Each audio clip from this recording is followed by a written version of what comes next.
First off, I want to thank each and every one of you for being here and your time here today. I'm a fifth-generation Ranger, a legislator, a father, union organizer, and a husband. And I'm running for Congress because we have a Washington that is broken. And it's time to send someone there who's ready to roll up their sleeves and fix it. This election is about changing the way our politics work. We have a government that is focused on their priorities, not yours, not ours. And we need to start there again if we're going to build a government that works for all of us again. The middle class built this country, and it's time Washington got back to working for the middle class. So I'm running so I can go work for you. Serving this region in the Minnesota legislature has been one of the greatest honors of my life.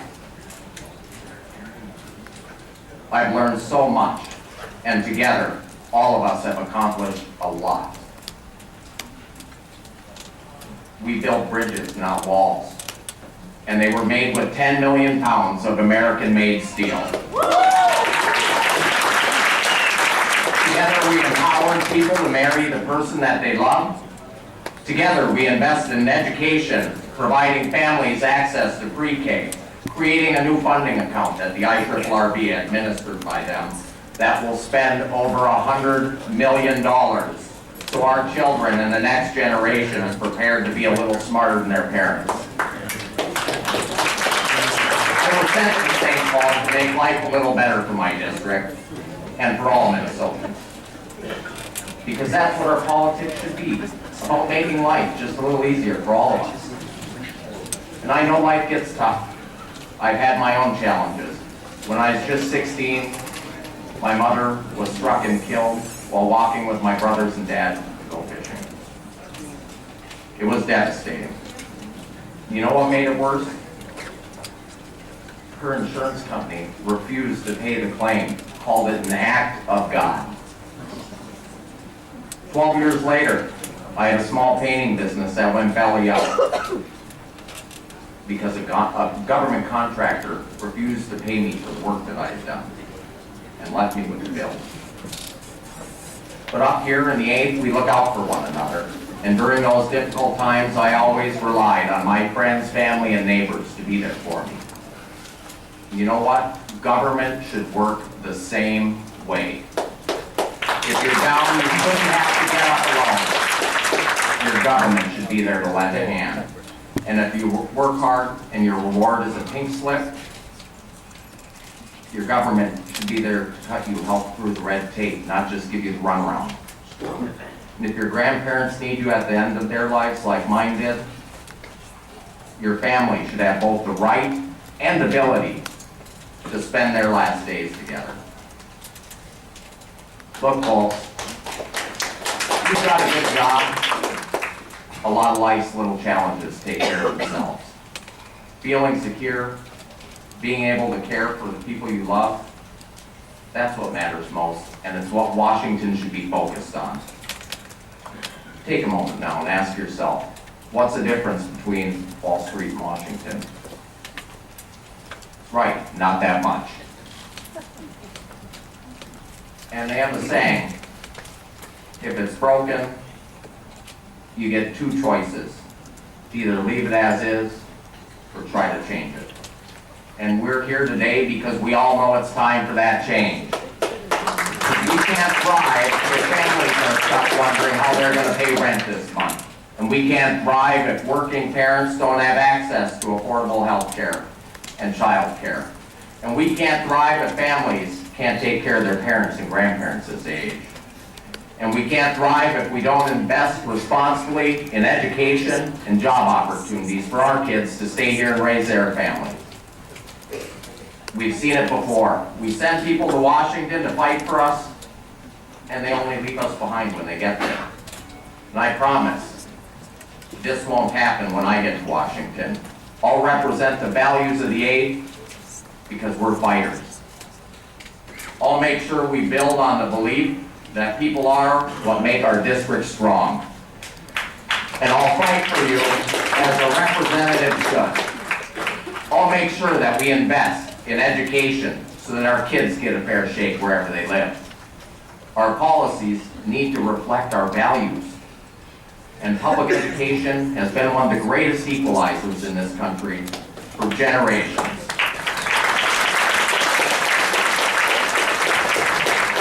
But you know what? Over the last few decades, we've let that slide. And we failed to invest in our kids. And I'll fight for our schools, our kids, our teachers, because our kids need access to nationwide pre-K. Our classroom ceiling can't be crumbling and textbooks shouldn't be 30 years old. And I'll make sure that when we fund schools, it's done equitably, whether they're in Edina or in Sedika.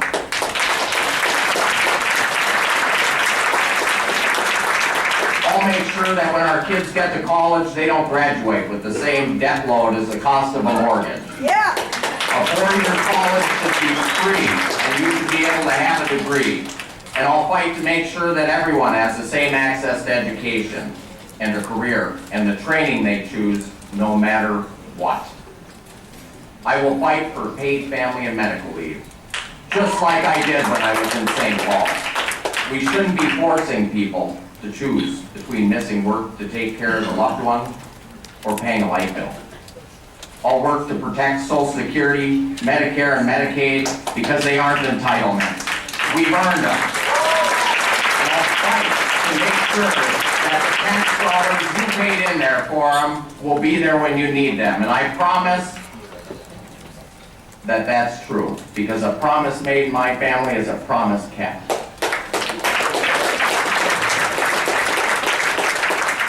You know what? Healthcare is a human right everywhere but here. I think we can all agree on this. And yet politicians and lobbyists in DC are standing in the way of the healthcare we all deserve. That's why I support a universal single-payer healthcare system.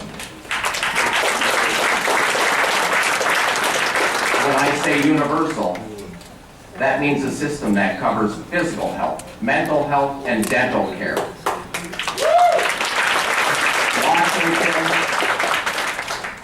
Washington needs to get out of the way. Politicians shouldn't be in the business of healthcare.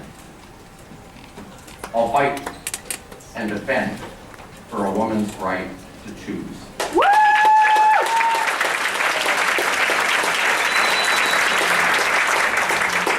Because no one with an election certificate should get in between the way of her and her doctor. I'll make sure we create jobs when I get to Washington, like I have done here in Minnesota. It's how we make sure our kids can stay here and raise their families. I'll modernize our industries that built our region and invest in 21st century jobs, just like the solar plant that we built in Mountain Iron. And we don't need to elect a cop to be tough on crime. We need to reform the laws in this country so that less people are criminals.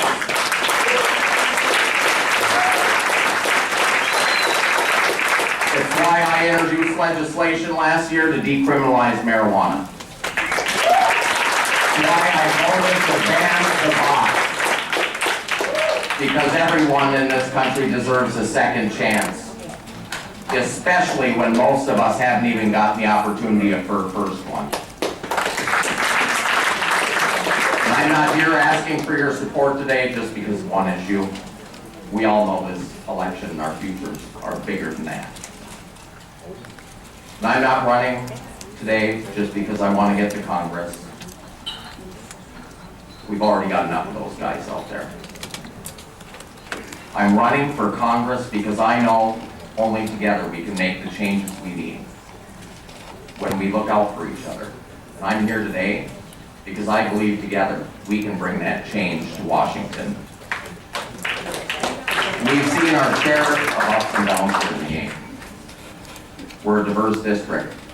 Unlike any other across the country, we've had to deal with unkept promises, a job market that is shaped more and more by a global economy, and a Washington that's forgotten about us. Despite all this, and because all this, we fight for each other. We reach out when a neighbor's down.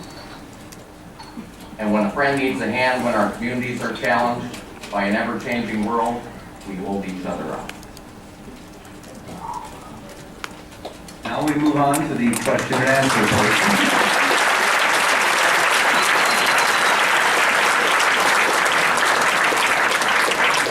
No, yes or no answer only. Will you suspend your campaign if someone other than you is endorsed by this convention? I plan to.